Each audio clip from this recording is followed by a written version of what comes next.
অসম্ভব জনের আর কষ্ট আছি ইন গরত চাইনি ফাই গুঞ্জানি ফাই দে না খাই যদি গরত গুঞ্জাই ফেললি কি মন না শান্তি থাকে।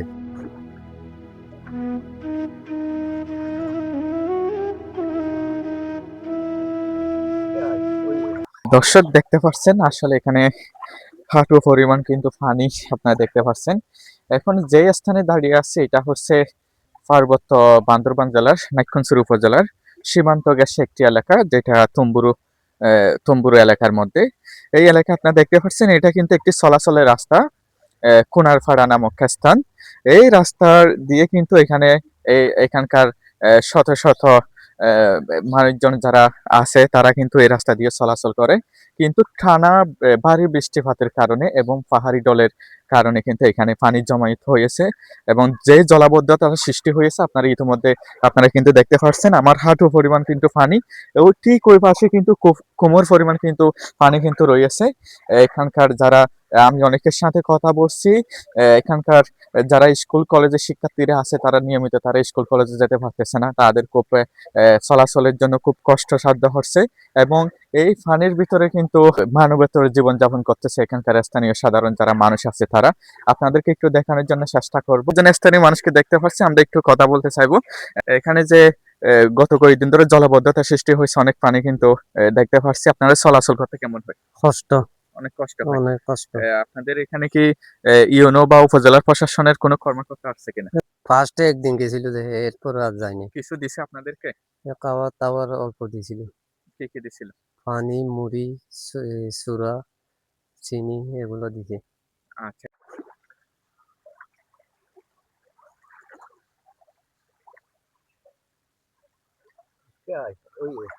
দর্শক দেখতে পাচ্ছেন আসলে হাঁটু পরিমাণ পানি, এখানে কিন্তু দাঁড়ানো খুবই অসম্ভব। এখন একটু বৃষ্টি থামছে, যেটার কারণে এতটুকু বৃষ্টি যখন বেশি হবে তখন কিন্তু এখানকার অবস্থা আরো ভয়াবহ কিন্তু হয়। এই জলাবদ্ধতাটা দেখেই আসলে এখানকার অনেক মানুষ কিন্তু এখানে আহ আহ পানিবন্দী হয়ে মানবতার জীবন যাপন করতেছে। আমরা একটু কথা বলতে চাইবো। আসসালামু আলাইকুম। আসসালামু আলাইকুম ওয়া এই অনারের রাহমাতুল্লাহ দিন হল বারাকাতুহু। ও ক্যান্সেলের। বাজি আর দিন হাল বেশি খারাপ, বেশি খারাপ। গত হালিয়া কিন্তু জানিয়া ভাই দে আর গো ফুয়াশিল ফুয়াইয়ে দরি দরি হার গড়া দিয়ে দে ফানি এ দূর ফানি আজিয়া 5 দিন যাবত আর বাড়ি ঘরত আগুন জ্বলে। আচ্ছা, ও অনারের ইয়া হনিকিয়া যদি দুয়ার গুয়ার রুটি মুটি লইয়া দিলে হাই তারপরে এই ঘুম যাইবার জায়গা নাই দে, এ ধরনের পরিস্থিতি খারাপ। অনেকের সহযোগিতা করতে কি নাই পর্যন্ত এই অনারের? গুয়া হনক আল্লাহর বন্দাইয়ে গিয়া দিল এ 1 কেজি আজের মুড়ি, আজের চূড়া, দুয়া বনের প্যাকেট, বান্ডি মোমবাতি গছল এই সাজিন আচ্ছা, আর হন ধরনের সাহায্য না। এখানকার যারা সাধারণ মানুষ আছে তাদের সাথে কথা বলছি। আজকে কয়েকদিন ধরে কিন্তু এই স্থানে জলাবদ্ধতার কারণে এই এই এখানে হাজারো মানুষ, শত মানুষ কিন্তু পানিবন্দী হয়ে গেছে। তারা মানবতর জীবনযাপন করতেছে। আপনারা দেখতে পাচ্ছেন আমি যে স্থানে দাঁড়িয়ে আছি, এখানকার স্থানীয় কয়েকজনে আমাকে যতটুকু জানিয়েছে, কালকে এই পানিটা মানে গলা পরিমাণ ছিল। আজকে কিন্তু কোমর পরিমাণ বা হাঁটু পরিমাণ এতটুকু আসছে। তো এই রাস্তা দিয়ে চলাচল করা আসলে খুবই অসম্ভব। যে স্থান দিয়ে কিন্তু চলাচল করে এখানকার শত শত সাধারণ মানুষ।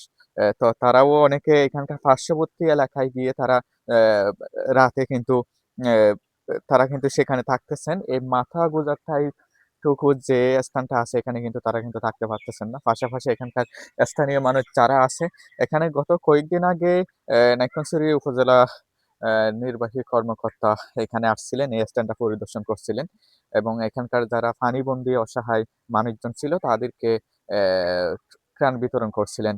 আহ, আমরা দেখছিলাম। তো এখানকার স্থানীয় যারা পানিবন্দী মানুষ আছে তারা আমাদেরকে যেটা জানাচ্ছে সেটা হচ্ছে তাদের যে পরিমাণ ত্রাণগুলো দেওয়া হয়েছে সেটা মাত্র একদিনের খুরাক। তো এই কারণে তারা যারা এখানকার সাধারণ মানুষরা আছে সকলে কিন্তু সরকারি সহযোগিতা চাচ্ছেন।